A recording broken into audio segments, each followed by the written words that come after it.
നമസ്കാരം. ഞാൻ doctor Rajitha K Ajeesh, Ayurveda ഡോക്ടറാണ്. കൂടെ തന്നെ അസുഖങ്ങൾക്കനുസരിച്ചിട്ടുള്ള യോഗാസനങ്ങൾ പ്രാക്ടീസ് ചെയ്തു വരുന്നു.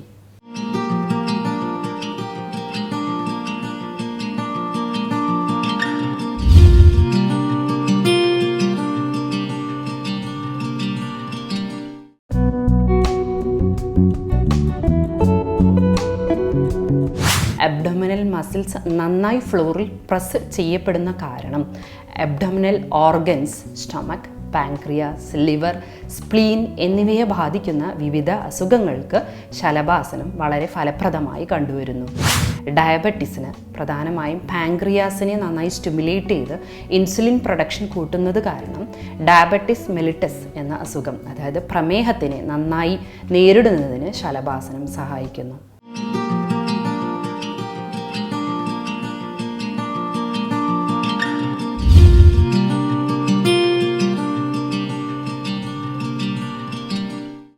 ഇന്നത്തെ എപ്പിസോഡിൽ നമുക്ക് ശലഭാസനം പരിചയപ്പെടാം. ശലഭാസനം അഥവാ ലോക്കസ്റ്റ് പോസ്. ലോക്കസ്റ്റ് അഥവാ ഷഡ്ഭദങ്ങളുടെ ചെറിയ ചിത്രശലഭം പോലെയുള്ള ജീവികളുടെ ഷേപ്പിനോട് ഏകദേശം സാമ്യമുള്ളത് കൊണ്ടാണ് ഈ യോഗാസനത്തിന് ശലഭാസനം എന്ന പേര് വന്നിട്ടുള്ളത്. ഇത് കമിഴ്ന്ന് കിടന്നുകൊണ്ടിട്ടുള്ള ഒരു യോഗാസനമാണ്. ചെസ്റ്റ് മാക്സിമം ഓപ്പൺ ആകുന്നു. അതുകൊണ്ട് തന്നെ ആസ്മാറ്റിക് പേഷ്യൻസിന് വളരെ നല്ല ഒരു ആസനമാണ് ശലഭാസനം. മാത്രമല്ല, നമ്മുടെ ചെസ്റ്റ് റിബ്സിനിടയിലുള്ള മസിൽസിനെ ബാധിക്കുന്ന കോസ്റ്റാകോൺഡ്രൈറ്റിസ് എന്ന രോഗാവസ്ഥയെ വളരെ ഫലപ്രദമായി നേരിടുന്നതിന് ശലഭാസനം ഹെൽപ്പ് ചെയ്യുന്നു. നട്ടെല്ലിന് ചുറ്റുമുള്ള മസിൽസ് നന്നായി സ്ട്രെങ്തൻ ആകപ്പെടുന്നു. അതുകൊണ്ട് നട്ടെല്ലിനെ ബാധിക്കുന്ന, എറൗണ്ട് നട്ടെല്ലിനെ ചുറ്റിപ്പറ്റി നമ്മളെ ബാധിക്കുന്ന അസുഖങ്ങൾക്ക് നല്ല ഒരു പ്രതിവിധിയായി ശലഭാസനം ഉപയോഗിക്കാവുന്നതാണ്. Sciatica, cervical spondylitis, lumbar spondylitis തുടങ്ങിയ അസുഖങ്ങൾക്ക് ഒരു പ്രതിവിധിയായി ശലഭാസനം പ്രാക്ടീസ് ചെയ്യാം.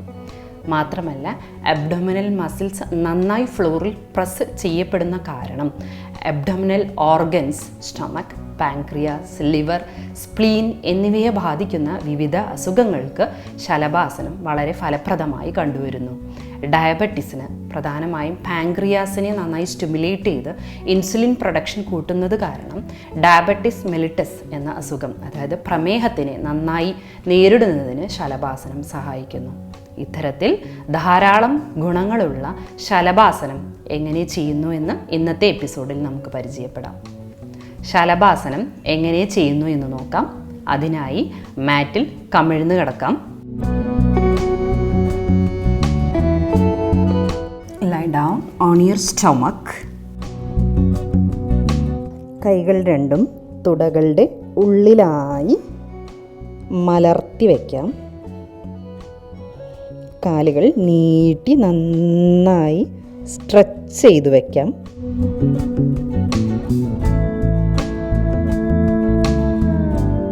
കാൽമുട്ട് മടക്കാതെ റൈറ്റ് ലെഗ് ശ്വാസം എടുത്തുകൊണ്ട് മുകളിലേക്ക് ഉയർത്താം.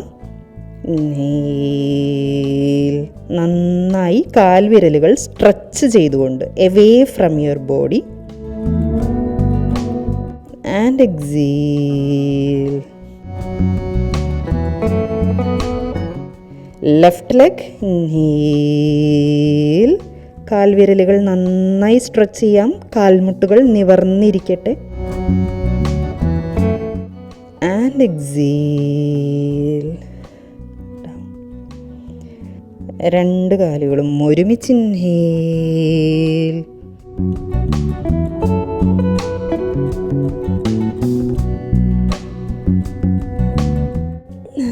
Exhale. Down. നാലാമത്തെ സ്റ്റെപ്പ്, റൈറ്റ് ലെഗ് നന്നായി ഉയർത്താം. കാൽമുട്ട് മടക്കാതെ ലെഫ്റ്റ് കാൽപാദം വെച്ച് ഉയർത്തിയ കാൽമുട്ടിൻ്റെ ഫ്രണ്ടിൽ സപ്പോർട്ട് കൊടുക്കാം.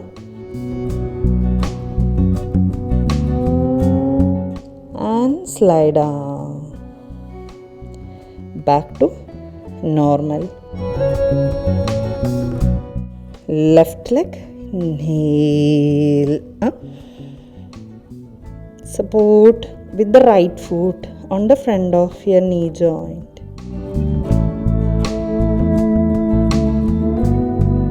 And slide down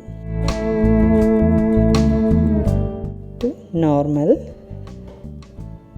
position.